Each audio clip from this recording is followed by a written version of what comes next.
Thank you. Can I welcome everyone to this, the 12th meeting of the Justice Subcommittee on Policing, and I'm going to say it, our third meeting this week with some members of the Justice Committee, for which we are going to get medals, even if I cast them myself. Can I ask everyone to switch off mobile phones and other electronic devices completely as interfere with the broadcasting system, even when switched to silent? And apologies have been received from Alison McInnes. Can I ask the committee item 1, the decision on taking business in private? That's our work programme, item 3. Are you agreed? Thank you very much. Item 2, local policing, and I can ask the committee perhaps to try and conclude this by at the latest 2:10, so that we have time to consider our work programme. We'll try to keep your eye on the clock, right?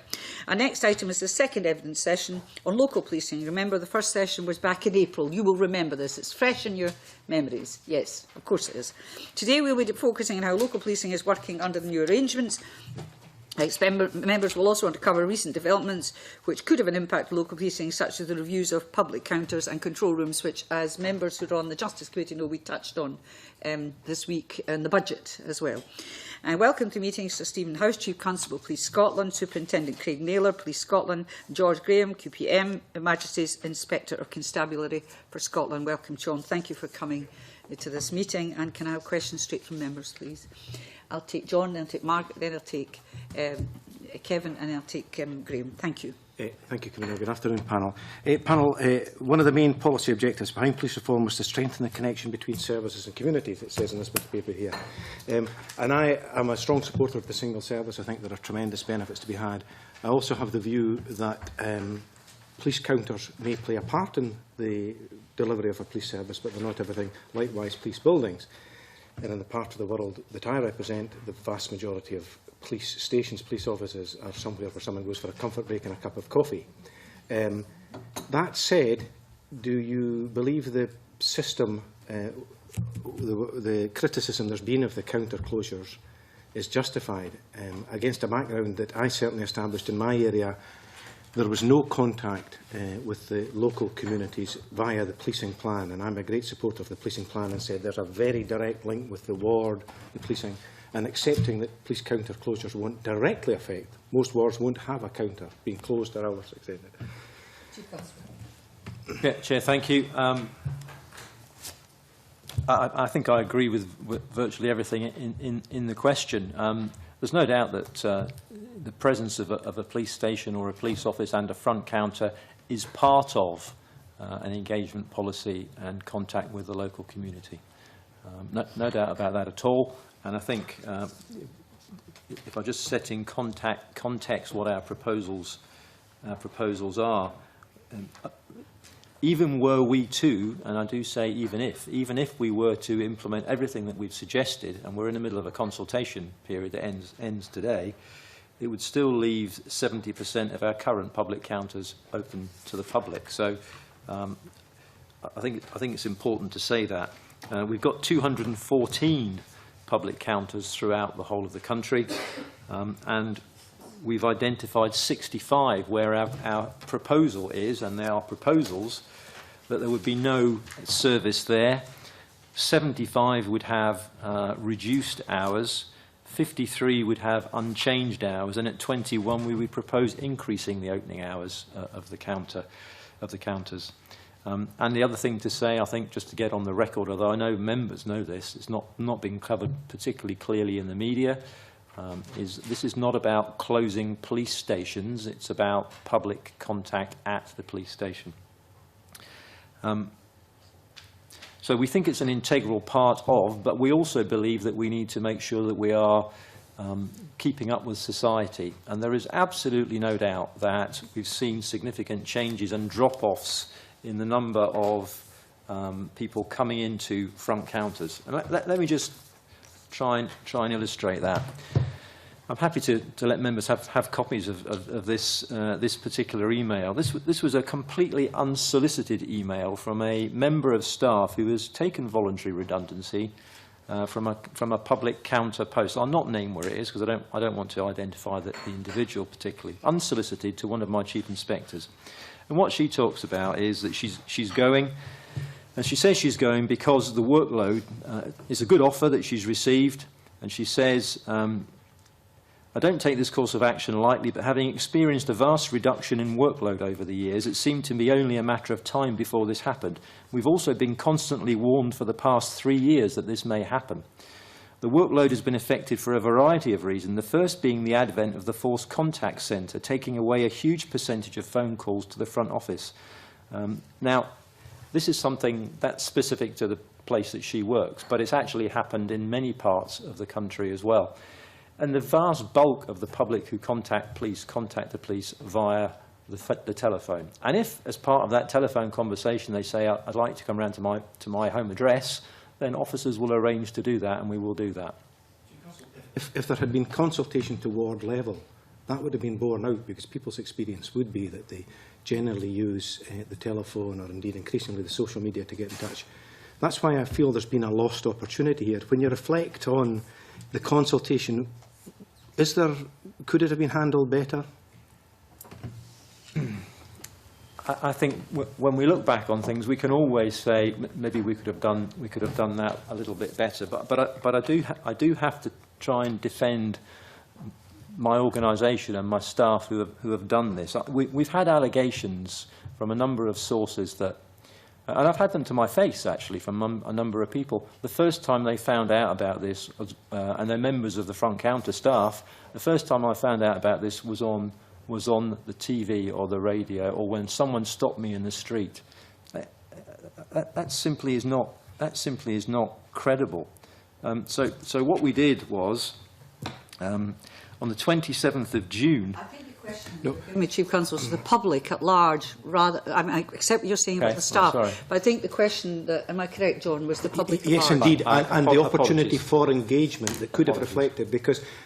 You know, the sell I'm given, well, apart from it being a big bad boy in Glasgow that's closing everything, the sell I'm being given is that, ironically, it's a good news story, because if you look across the former Northern Constabulary area, actually the hours are being extended. Yes. So if something is presented as actually there's a gain, then elements that are lost, perhaps there'll be a greater concentration of local communities.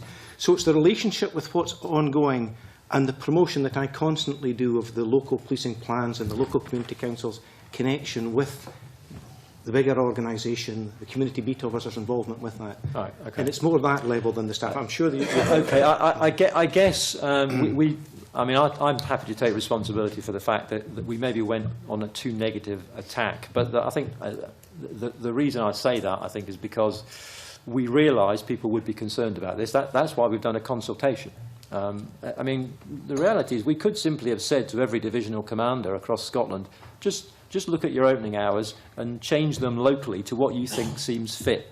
And we wouldn't have made a fuss about it. Instead, what we've done is we've gone out to the public with a consultation, but obviously the focus has been on the reductions and the changes. And have we been proactive enough? I think we are now. I think we're pumping out stories now to say, well, hang on a minute, I think we might have got the wrong end of the stick here. We're probably behind the curve a little bit, and that's my responsibility. And is that approach reinforced? It's someone in Glasgow rather than it's a decision made in the local interests of the local community? I guess it has, but I don't want to get too philosophical too early, but I think it's also about leadership in terms of this is an important and taking in the round a positive development in the right direction for Police Scotland to make sure we're offering a modern service. So we wanted to present it as such. And I wanted to make sure that people realised this was a direction the organisation was going in. I accept what you say. That possibly has said, well, that's just this guy in Glasgow, etc. Although I don't work from Glasgow, as you well know, I work from Stirling. I understand. Yeah. It makes it awkward for the proponents to say, look, there will be this local consultation. This hasn't removed that. This hasn't anonymised it. Are you able to say the implication for any local policing plans that would fall on from any of the proposals as they stand then? Did you want... Sorry, sir, could I just maybe pick up on that point? Part of the local policing plans is very much about the divisional commander engaging with local communities, the community safety planning partnerships, etc., and working out how that service looks for the local community. All of the plans that have been proposed have not been done in isolation by myself and my team, but have been done in consultation with the local command teams based upon the existing interim plans and looking at how we would build towards the future. The key bit for me is how we start developing alternatives, you know, surgeries, work in communities, community officers working with partners to deliver the service more effectively. And that's already in train. excuse me, already in train. We want to, I mean, I would want to stress also and take the opportunity to do so. This is a consultation process. We're going to now reflect, I mean, it ends today effectively. We're going to reflect on the responses that we've had. We've had about, I think, about 17 internal proposals, and as you will know, we're required under legislation to look at alternative proposals from our staff.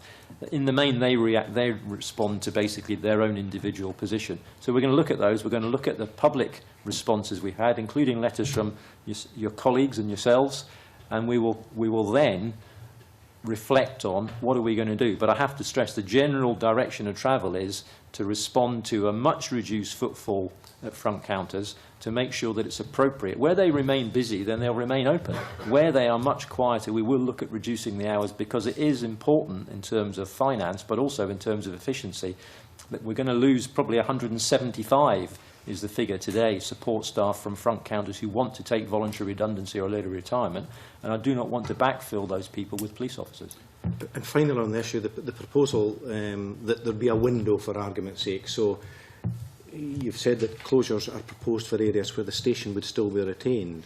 The downside of having the facility for the occasional caller? Well, the downside for having a... Sorry, are you saying if we keep the place open, it's where it's very quiet? Well, it's been suggested to me that, for instance, if the station is going to remain, surely it can just be that someone can chap at the window and whoever's at the back can get it. Yeah.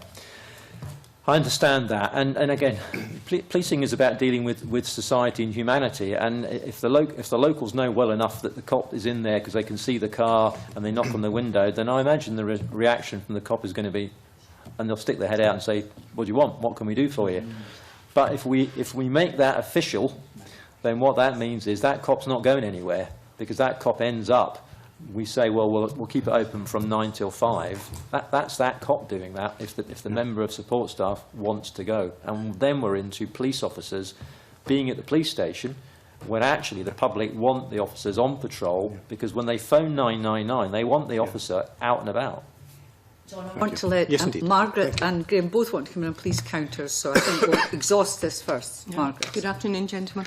I wonder if I could press you a little bit on the consultation itself and just exactly how extensive that was, what methods were used to engage the public. Yes, and let me start off by saying we're not in the area here of us engaging external consultants to do a big fancy process here. We didn't do that. What we did was we looked at an amount of consultation and work and analysis that had already been done in a number of the legacy forces, the 8 legacy forces, and where that hadn't been done, and I think that was in 4 forces. We commissioned some up-to-date work. But the work we did, again, I don't want people to get carried away with it. In the main, it was the front counter staff themselves making a note of how many people are coming in.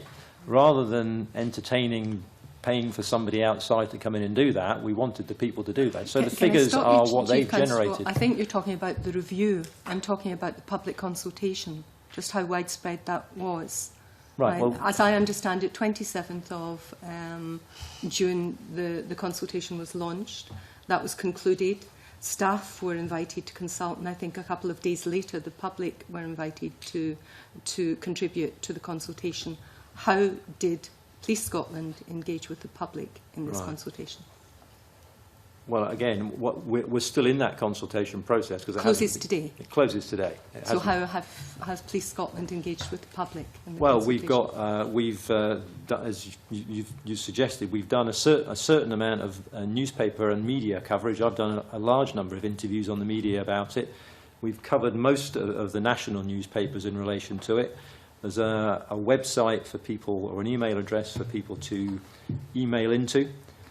People will be aware that at least one regional newspaper has run a campaign that's had quite a few emails coming in as a result of that. We've had letters from people. We haven't started yet to review everything that we've had in, because the consultation hasn't quite finished yet. It finishes today. But I think it's been quite substantial. I don't think anyone in Scotland would fail to realise that there is a consultation on and people can express their views. And it is a real consultation process. Clearly, the police is a public service and undertaking a very important consultation. If we do this in the Parliament, then we make sure that it's as wide-ranging and inclusive as possible. Was it equality impact assessed, the consultation? Yes, it certainly was equality impact assessed. Could you explain how? Could I also explain what we've done? Yes, we have written to every elected member in Scotland and every community council in Scotland, along with a number of stakeholder groups, including minority groups, across Scotland on 27th of June. On the 1st of October, when we launched the formal consultation, we did the same exercise again. So every divisional commander has written to every stakeholder in their division, the people that they know that they work with on a regular basis, looking at who represents the communities that they're serving. We wrote to them on the 1st of October, inviting comment and sending them a pack which dictates what we are proposing, and thereafter directing them to the website, as the Chief Constable has said, which gives full details of the proposals across Scotland. We are talking of the 300 and odd wards across Scotland.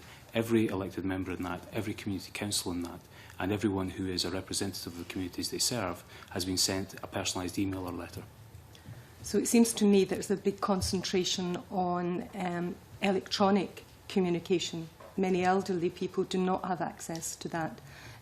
Deaf, blind people, people from different backgrounds with different languages. Where's the communication with that? That is my understanding of a proper equality impact assessment and a very thorough consultation to make sure everyone's views is taken into account. Yeah, I accept some of that, but again, I would stress, I don't think anyone who reads newspapers and listens to the radio or listens or watches television could have missed the fact that this is ongoing, that there is a consultation process available. We've had letters in from people, so it's not just been email responses. We've had letters in from people, and I've had letters from MSPs who've been contacted by a number of their constituents to say that they wanted to express their views on this. So I have a view. It's been a fairly widespread consultation. We've certainly had responses from the public on it. How many have you had to date? I don't have exact figures. It changes daily, but we're obviously. over. But I just wondered if you had a fairly up-to-date. What I'm looking at here, Chair, is responses: elected members 51, local authorities 2, community councils 4, members of the public 69. And that was done on Friday of last week. 69 is not, I would say, a resounding figure, and I don't think it's because the public don't care. So I would again ask Police Scotland to look at the consultation. With respect to the member, I don't think anybody can impute anything. You can impute that it was not properly consulted. I think you impute why people have not responded. I think that's a matter for conjecture, but I think it's fair to go along the line of saying it wasn't a wide enough consultation. I don't think it would be quite fair to say I think it would be because worth looking at they're not interested. With another eye. Chief Constable, you've said continually demand has fallen, and therefore, if the demand isn't there, it will close. Have you considered, you seem very opposed to doing this when I've approached it before, a more proactive approach to these counters, to encourage the public to come forward, to use it more, to express concerns about things, to make it clear this is a service that we want you to use, rather than looking at the negative nuclear option, if you like, because it seems to me in local policing one of the major policy objections was not to cut frontline services, and I don't think you get much more frontline than the police counter service. That is the established interaction. I'm afraid I just don't think we see eye to eye on this subject at all. I mean, the whole point behind the thrust of maintaining frontline services is to say where the counter is busy and used a lot, it stays open, and indeed, where it's very busy, we'll extend the opening hours. But we also mean by frontline services police officers available to the public in uniform, on patrol, to respond to their issues, to go round to their houses when they call 101 and say, I want to see a cop. We send police officers around to see them. We're looking, in terms of proactivity, we're working with councils to look at using their contact points, because they're often better sited than the police stations and get more footfall, because the public will come in to talk about a housing issue, and then they'll see a police officer sitting there at the post or a member of staff and think, oh, well, actually, I'll talk to them about that as well. We're looking at working with supermarkets because of the footfall in supermarkets as well. We're looking at putting, instead of, as an example, which I think I used before, Glasgow Airport, where you'd be hard put to find the public counter at Glasgow Airport. Instead, we're going to use, we hope to put a seat and a member of staff into the contact point that's actually in the main part of the airport so that people, thousands of people a day, can see it. So I don't accept that we're not being proactive. I think what we're trying to do is provide the right service for Scotland today, as opposed to using a building stock which is not appropriate anymore to footfall. If I could just make the last point. Yes, I welcome all of these things, and that is being proactive, but I think there's an opportunity to do that with the police counters, because as you very well know, Chief Constable, then this relying on 101 to send a police officer around is very much dependent on other policing pressures at that time, whether it happens or not. Whereas a person can go at dedicated time to their police counter and know that they can see someone face to face, and they are then in control. It's that control that is being taken away, with all the very welcome proactive things you're suggesting, and I only ask you to reflect on that. Okay.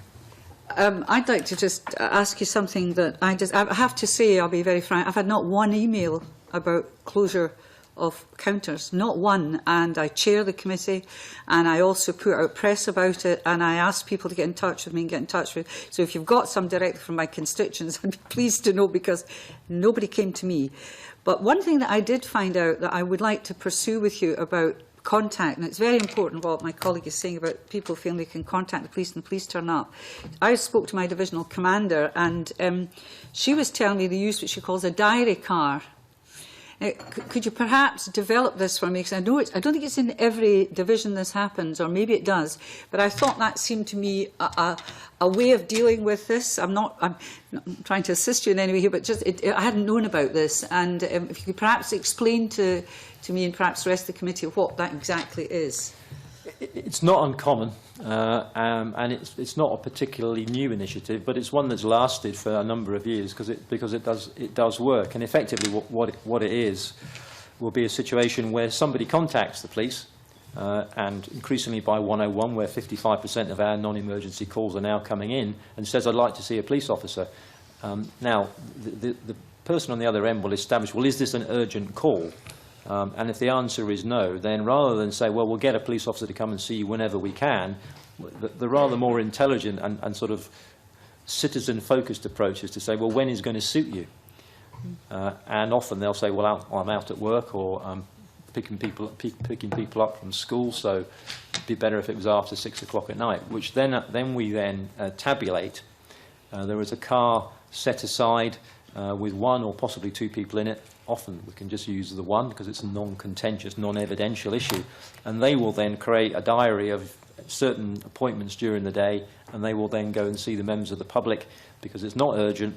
We can do it at the time that suits them, and more often than not, a time that will suit us as well if it's not a peak period. And we'll often use officers there who know the area particularly well and therefore can provide a particularly bespoke service.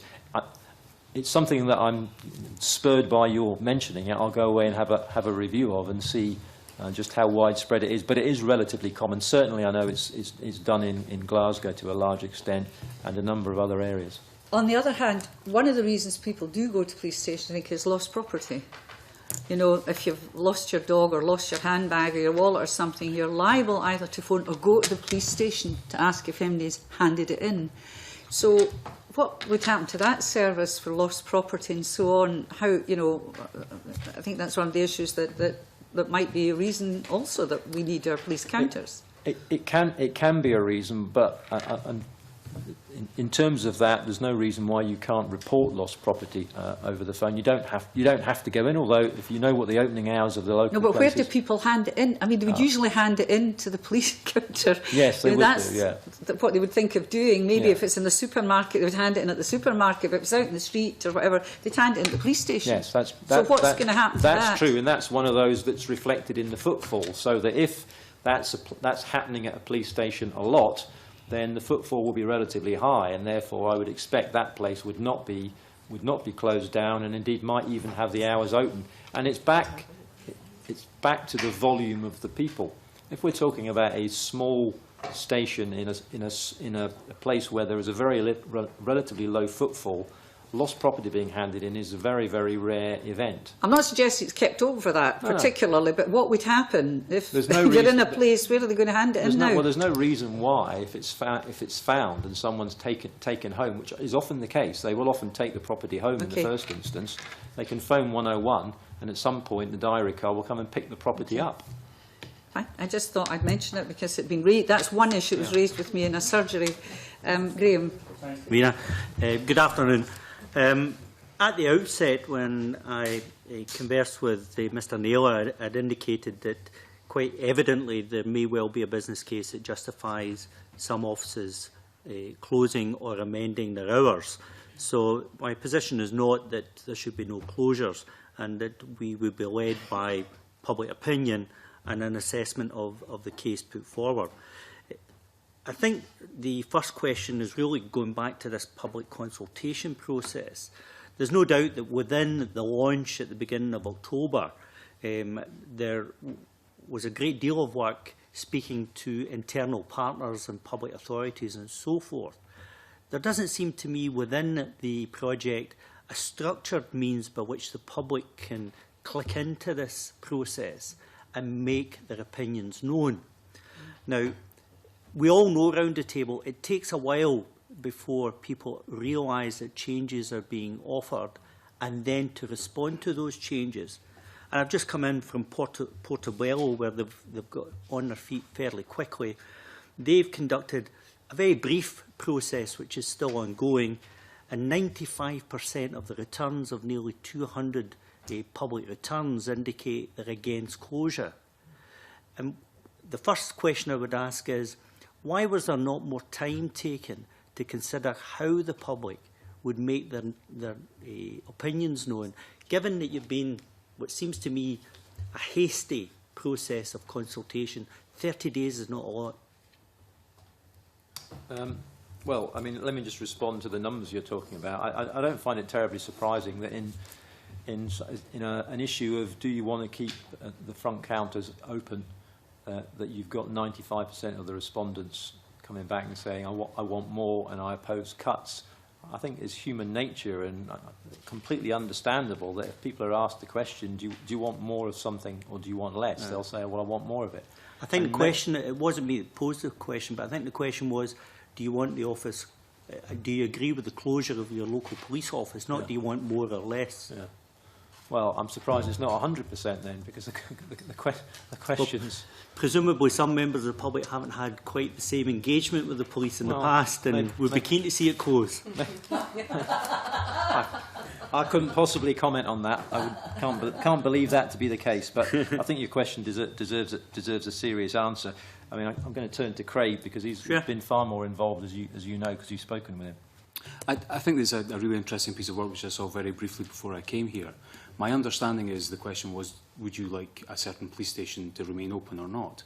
The police station is remaining open, and is remaining open 7 days a week. So I think the question is not quite accurate in terms of the proposals we're making.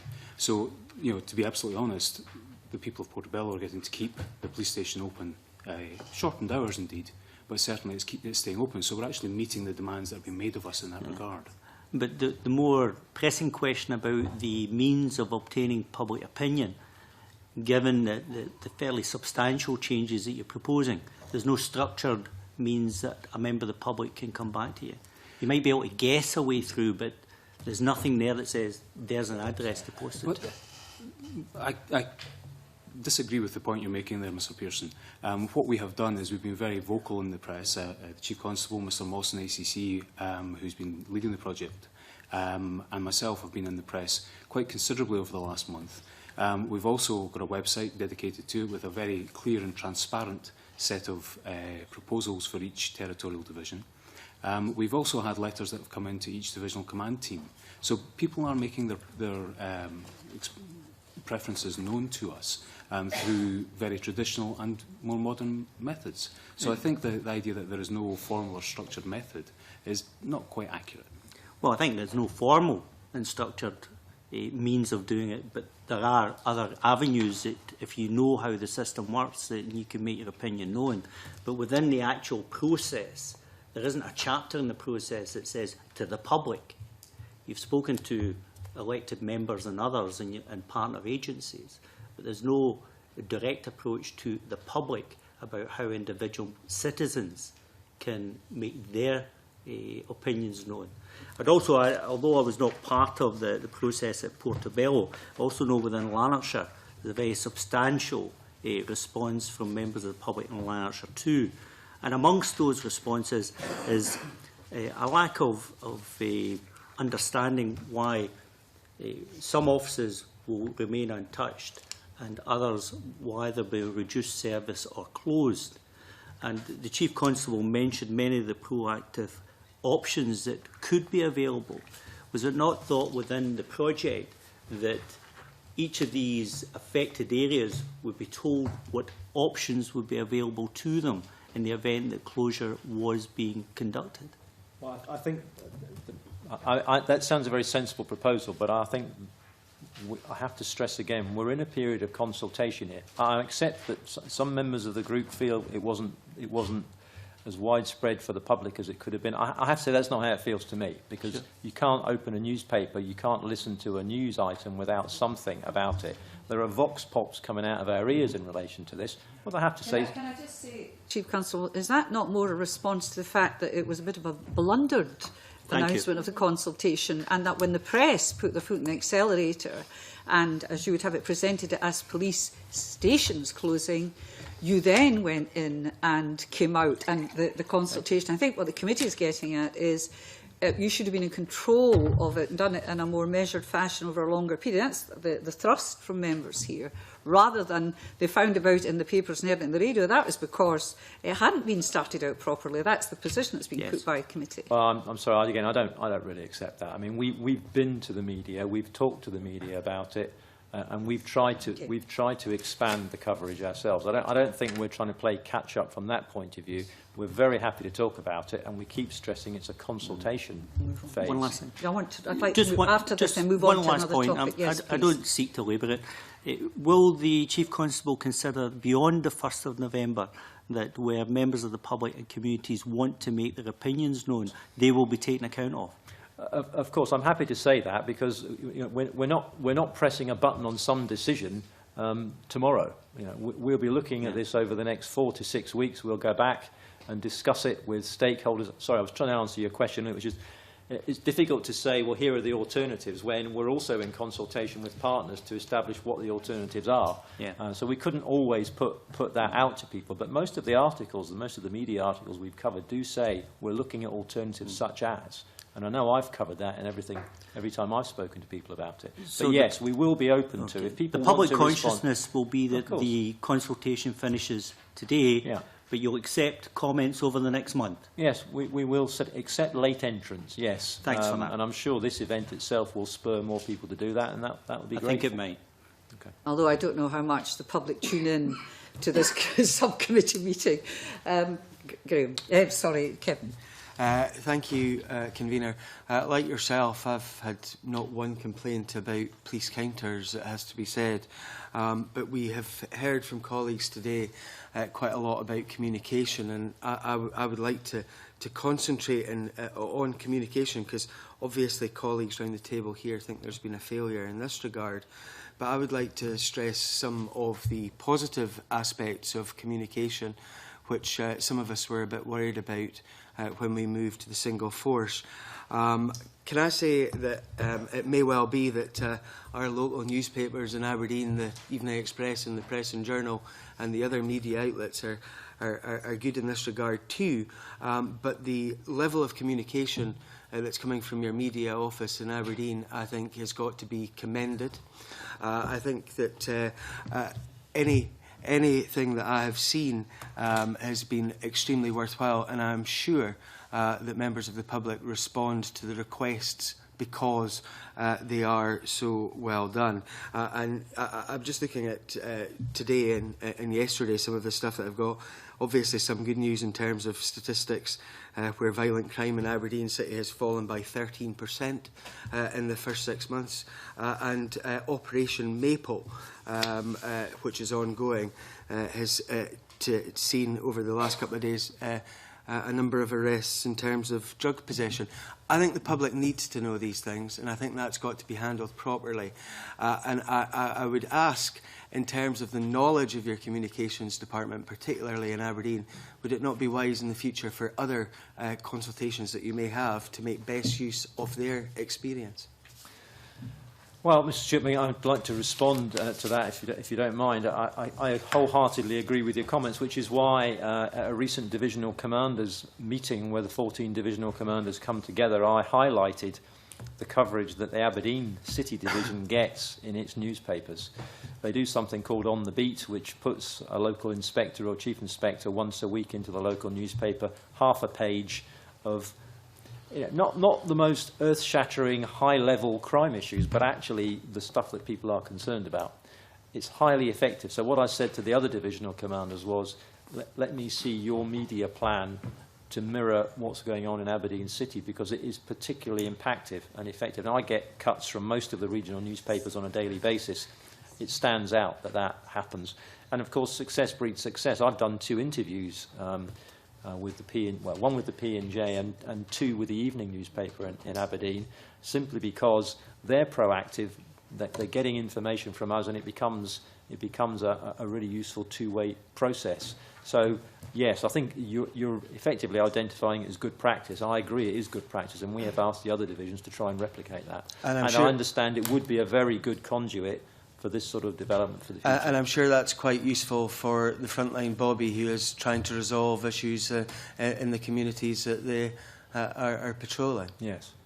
If I could maybe turn to another subject, Convener, in terms of perceived standardisation of certain things, which there has been concern expressed about in my patch. In particular, in relation to stop and search. In my 14 years as an elected politician, I'd never had any complaints previously about stop and search. And I should say that for 13 years of that, I was on a police board. And yet now I'm beginning to get complaints about stop and search, and members of the public thinking that what is being done is unreasonable. Could I have assurance that there is no standardisation of this procedure being exported from elsewhere in the country to other parts where this has not been the norm in the past? Can I just say a few things about that? Sure. Firstly, I understand your point on standardisation, but of course, just 30 seconds ago, I finished making my point about we want to standardise the way that we deal with the media based on the Aberdeen example. So there's a thin line sometimes between standardisation and best practice. So that's number one. Secondly, you've already identified that violent crime in Aberdeen is down 13%. In fact, violent crime across the country is down 13%. In most of the all violent crimes down 13% across the country. There has been an increase in stop and search usage across the country. That's quite clear. In some places, it's been a marked increase. In other places, it's been a relatively modest increase.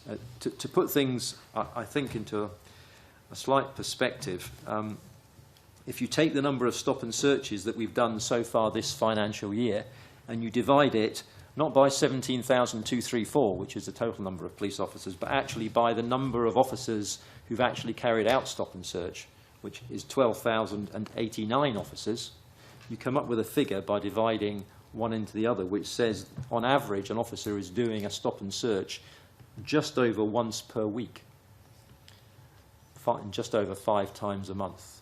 Now, let me be clear, that's a national average, and we don't standardise. So there are some areas where there are far more stop and searches done, and there are areas where there are far less. So you will find far more stops and searches in the city centre in Aberdeen, particularly in the evening hours, than you would ever find happening out in Inverurie or somewhere like that, because of the nature of policing and the nature of the crime situation.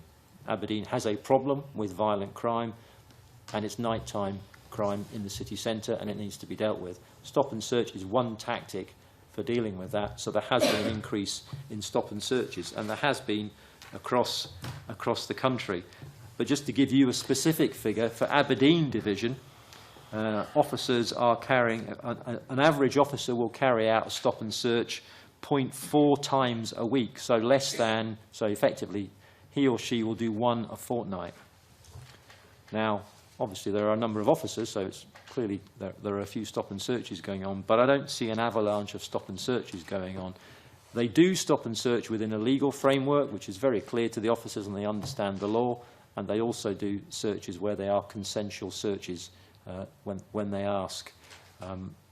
We are seeing a significant increase across Scotland in Group 5 crimes. Group 5 crimes are typically driven by police action, and often it's stop and search where they recover weaponry or they recover drugs for personal use.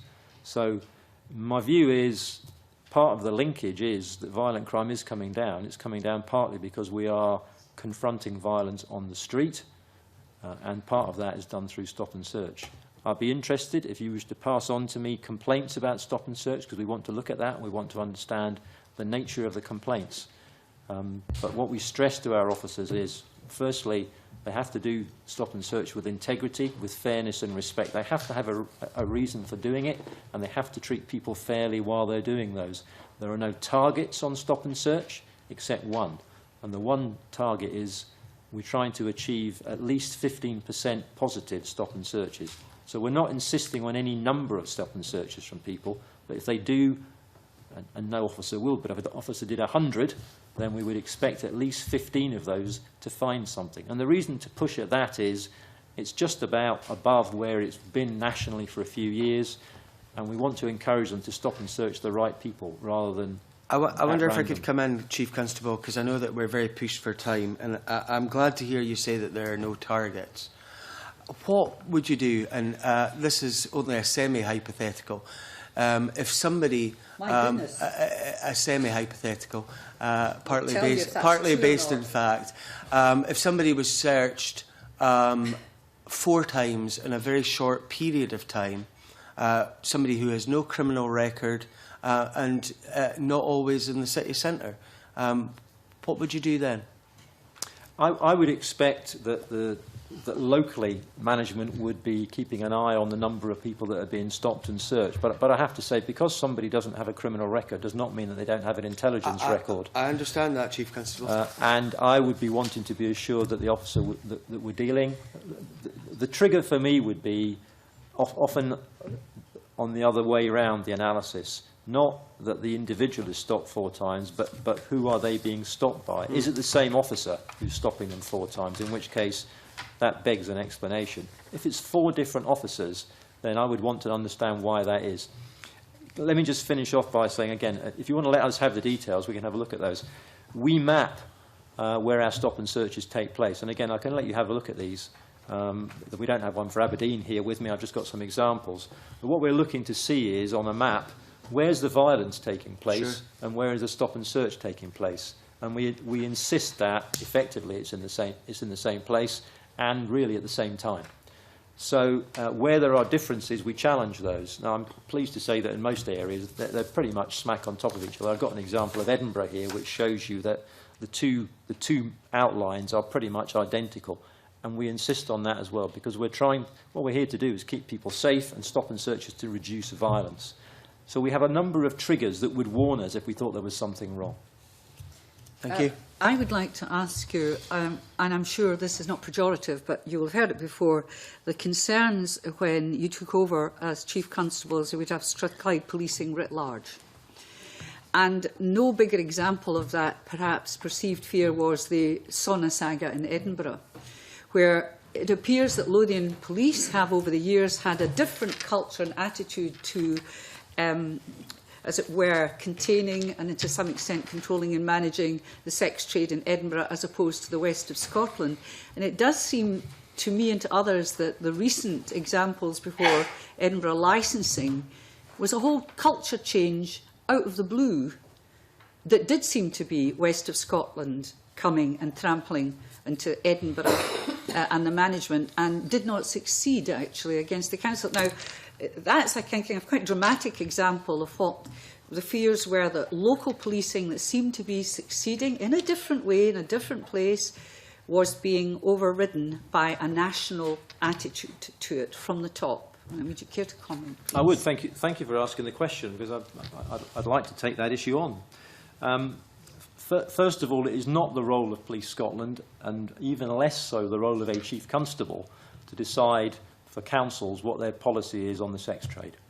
And I've been vocal on virtually every occasion I've given an interview about this to say that. I have no issue with Edinburgh City Council's approach to saunas. None at all. And I didn't come into office with a view of sorting this out and making everywhere like Glasgow. Far from it. And if councils want to operate a different system, they can. But I do take issue with a lot of what you said. For example, between April 2011 and April 2013, Lothian and Borders conducted 62 inspection visits and reported contraventions to licensing, to the licensing committee in saunas in Edinburgh. So the myth, there is a myth, I'm not suggesting you're suggesting it. No, I put it to you as a challenge that is out there that the public would want me to put to you. Exactly. There is a myth that Lothian and Borders Police, in somehow colluding with the sauna policy of the council, didn't bother doing licensing inspections. That is not true. I don't think that was the issue. The issue was not that they didn't do licensing inspections. They did them, but that what they consider was inappropriate within those premises has changed. Well, again, I don't agree with that. I think you'll find that every time they did an inspection, and I have the dates here when they were done. So on the 28th, 29th of October 2009, 56 female workers were interviewed, and one male, who I won't name, was reported to the Crown for brothel keeping charges. That's in 2009, not in 2013. In January 2010, 45 women were interviewed. Later, 53 women were interviewed. There was a female was charged with possession of extreme pornography. Application was made successfully. The suspension of the licence of the sauna, that was in 2011. So I think there's been a history from Lothian and Borders of interventions and reporting to the licensing committee. Can I also say, and be very clear about this, the recent decisions by the licensing committee in Edinburgh to continue 7 licences and revoke 6, all of which are appealed, so those places are all still open. People portray that as, I think the Scotsman's phrase was, a bloody nose for Police Scotland. I have no personal view on that whatsoever. It's entirely a matter for the licensing committee to do what they want to do in relation to how they want saunas to be run. But if there is a licensing regime and we have a role to keep people safe, we have to do licensing visits.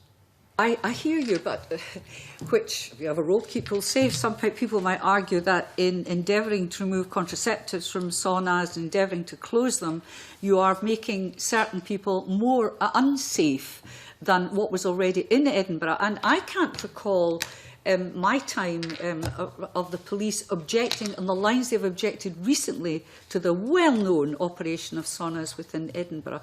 That does, it's not just a perception that things have changed. There was a change in the objections. Well, can I just challenge you on the use of the word objected to? We don't object to the saunas. What we do is we carry out, well, sorry, but you did use the word. You object to what saunas are actually doing. It's a euphemism for brothels in some respects. No, I don't object to it at all. And Police Scotland doesn't object to it. What we do is we carry out licensing visits and then we report what we find either to the Crown, in the case of the operation that we're all talking about, because actually we did that under a number of Crown warrants issued by the Crown. 18 warrants were executed in that operation. These were warrants obtained by the Crown, not obtained by us, to examine and investigate criminal behaviour going on. Now, again, let me just stress, this was an operation conceived of and run by the division in Edinburgh. Yes. The divisional commander in Edinburgh is a Lothian and Borders officer, all his service, as are the majority of his command team, not all of them. The preponderance of my command team at chief officer level is Lothian and Borders legacy. That's the reality of the situation. I'm grateful. So I don't think the characterisation, which is not you alone, is entirely fair. There are some things that Strathclyde Police did particularly well that we are exporting to the rest of Scotland. There are some things that Grampian Police did particularly well that we are exporting to the rest of Scotland. There are some things L&B did. The same applies all across the country. But we do not have a downer on the way Edinburgh City Council goes about with its sauna policy. It doesn't cause me a problem at all. But we will, whilst there is a licensing regime in place, carry out multi-agency licensing visits. And again, to scotch any more rumours of Edinburgh City Council were taken by surprise, there were about 3 or 4 planning meetings before these licensing visits took place. Edinburgh City Council was represented at every single one of these meetings. So it was not a surprise to the Council that these licensing visits took place, far from it. Can I say these are not necessarily my personal views? I'm putting the views that the public would expect this committee to put to and challenge you on. And so I'm taking from what you've said there has been no change in the cultural attitude of local policing in Edinburgh towards saunas, brothels in some respects, not all. Is that correct? Nothing I'm responsible for or Police Scotland is responsible for. I don't believe there has been a change in the cultural approach. Couldn't be clearer. No, that's fine. I've got 2. You want to come in the same kind of local policing? Local policing? Yes, if I may, and it's to Mr Graham, who's sat patiently there throughout. And Mr Graham, in your role, you'll be well placed to do. Well, I'm hoping you'll be well placed to see the difference between what the legacy forces did in some respects and what the new Police Scotland is going to do. And we were assured throughout that best practice would be adopted nationally. Will you be, when you go to report, will you be commenting on, past performance in given localities?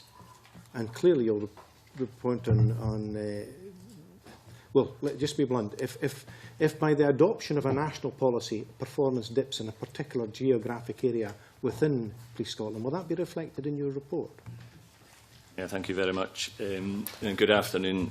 I've been sitting here patiently, but I know the Chief Constable, Sir Stephen's got an awful lot more interesting things to say than I have, so I'm quite happy to sit here quietly. The Grahams do not say that. Oh, thank you, Convener. Yes, I should always remember that. Can I say a couple of things just by way of context in relation to what the inspection regime is looking like just now? We have local lead inspectors for what are the 3, I guess I hesitate to use the word regional, but the 3 local policing areas under the command of an ACC. And our lead inspectors have been out and about profile building, understanding that connection to local communities. And we've been struck by an awful lot of the positives that are going on just now. We haven't done any inspection activity in relation to local policing, but we've been struck by some of the positive things that are happening around Police Scotland and the transition into the new service.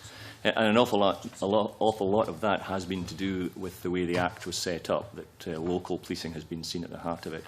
So we have got lots of information and intelligence about how Police Scotland is performing locally, and taking into account local perspectives and local community needs. We completed a thematic just in May 2013, May this year, which really reflected on the local approach to scrutiny and engagement. And in that report, which I know members have access to, we had a close look at whether or not we could follow up some of that.